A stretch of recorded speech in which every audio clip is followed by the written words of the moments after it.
Hi guys, in this video we're going to look at how to watch a video in a flipped classroom. And you might be thinking, well, I watch videos on YouTube all the time, I know how to watch a video.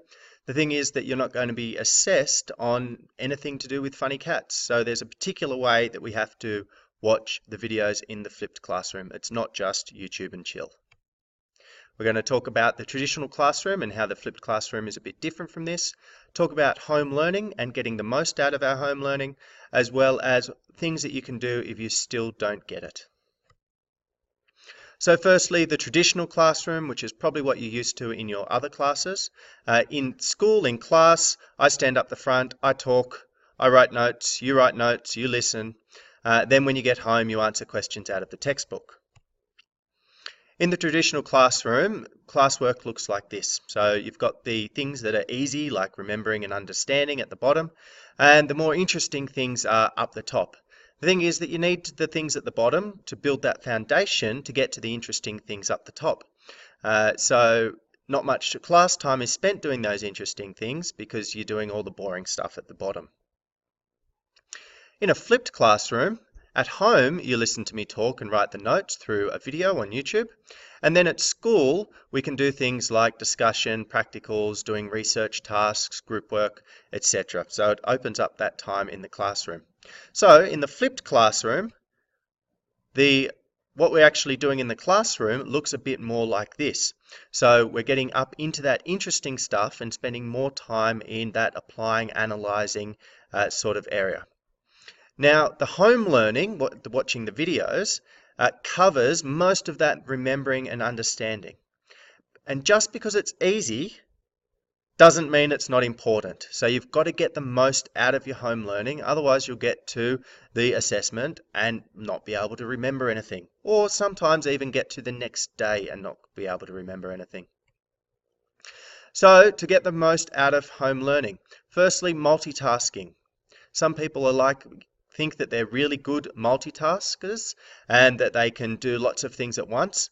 It is total garbage. Multitasking is not a thing.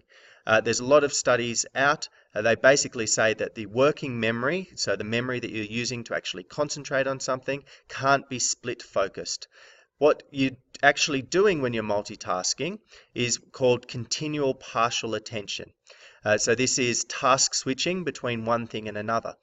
And you might have seen a lot of ads and stuff in the media recently about not texting while you're driving.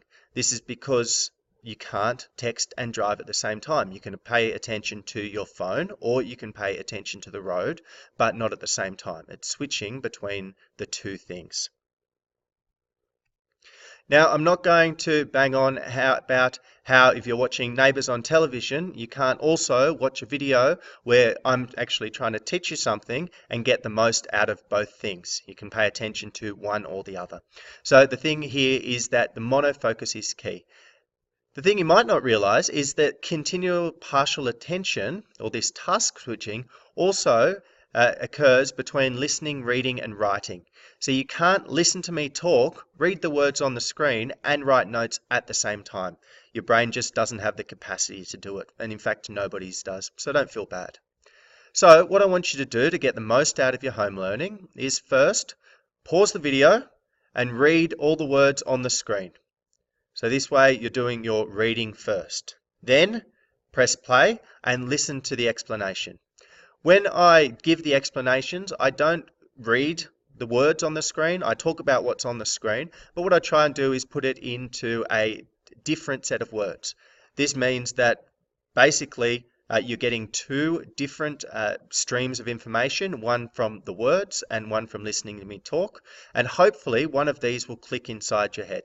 I also generally will add extra information and examples into my explanations that aren't in the writing. Third, once you get to the end of a slide, pause the video and then write your notes. Now, the best way to write notes is using the Cornell method, and there's other videos that you can look at about the Cornell method. And the most important thing with taking notes is using your own words. If you just copy the words down from the screen verbatim, they go into your eyes, into your brain, out your hand, and that's it. What we want you to do is actually think inside your head about what the words mean and rearrange those words. This will actually give you a much better understanding of the words, as well as you'll be able to perhaps put in some of that extra information that you got from the explanation that I gave. Or you can put it into your own words so that in future, when you read back over the notes, you'll be able to understand it better because it's in your words, it's you teaching yourself. Okay, so just to recap, first we read, so pause, read, play, listen, pause, write. What can we do if we still don't understand? If you're still confused, watch the video again. Listen to my explanation again, read it again. You may, the second or third time, actually understand what I'm trying to say. You're getting it in a couple of ways, and I don't mind how many times you play the video over and over again. In class, you might get embarrassed saying, oh, sir, can you repeat that? Sir, can you repeat that? But in a video, just rewind, play, rewind, play. The downside to this is that you're only getting it in those two forms. So you're hearing it multiple times, but only in two different ways, one in the writing and one in the explanations. So what can you do if you still don't get it after watching the video a couple of times? If you still don't get it, ask questions. Now, the best way to ask questions is by putting the question in the YouTube comments. The great thing about this is someone else in the class might be able to answer the question for you, and you might be able to answer somebody else's question. So this sort of collegial learning is everybody helping each other, and everybody learns from this. The good thing about this is also that it's immediate. You can write this question down and ask it before you forget.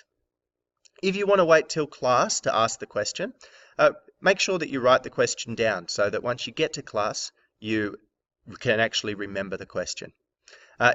If neither of these work, you can email me and I'll try and get the question back to you. The important thing here is to be persistent in seeking out knowledge and do not stop until you fully understand. There's no point in watching a video, writing the notes, getting to the end and not understanding anything. If all of these fail, you can read your textbook. You've got the book there. I don't generally explicitly refer to it and send you to go away and read it, but it's got some great information in it. In some of my videos, I'll put the page number up in the corner. In other videos, you just need to look up the contents and work out what it is that we're doing and find the page yourself. So the textbook is great. It will give you that information in another form and in lots of cases, much more information. In this video, we've talked about the traditional classroom where you do all the boring stuff in class, moving to the flipped classroom where we do the boring stuff at home. However, that boring stuff is still very important and the way to get the most out of that. That means that we are not multitasking, we have a single focus.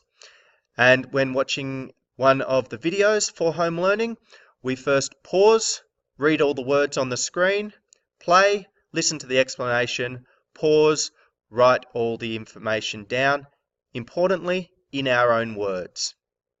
And we've looked at ways that if we still don't understand, we can seek out that information. Firstly, by watching the video again, asking questions, however that may be, and finally, if necessary, looking in the textbook. Thanks for watching, guys. Peace out.